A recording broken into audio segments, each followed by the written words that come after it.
The questioner asks about the ruling of insulting the rulers of the Muslim lands. He gives an example such as Saudi Arabia, referring to them as being puppets of America and so on and so forth. In response to this, is not from the methodology of Ahlul Sunnati wal Jama'ah to insult the rulers of the lands of the Muslims. This is not their way. They follow in this the hadith of the Prophet ﷺ, the ayat in the book of Allah Azza wa Jal, which teach us how we are to conduct ourselves when it comes to the mistakes that transpire at the hands of these rulers. Anas, he said, نهانا كبراؤنا من أصحاب رسول الله صلى الله عليه وسلم, that our elders from amongst us, they prohibited us, and he's referring to the companions of Rasulullah sallallahu alaihi wasallam, they prohibited us, saying, لا تسبوا أمراءكم, do not insult your leaders, ولا تغشوهم, and do not cheat them, ولا تبغضوهم, and do not hate them, واتقوا الله, and fear Allah, واصبروا, and be patient, فإن الأمر قريب, for indeed the matter, and meaning the opening is near.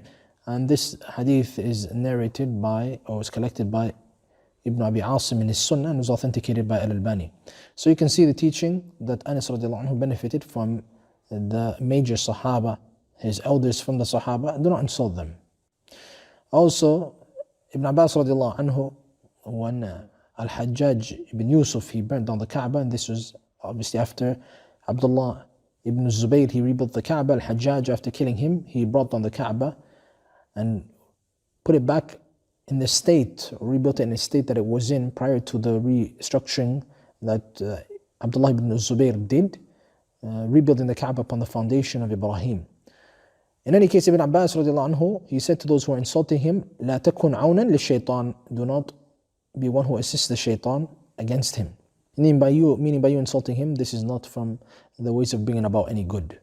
And the question which puts itself forward is that, what are we gaining from this? Also, Al-Alam al-Uthaymin rahimahullah, as it's found his explanation of Riyadh al-Salihin, he mentioned سب ولي الأمر والتشهير به فهذا ليس من الصدع بالحق, insulting the ruler and manifesting or making his errors known publicly. This is not from the manifestation of the truth, بل هذا من الفساد. This is in fact from corruption.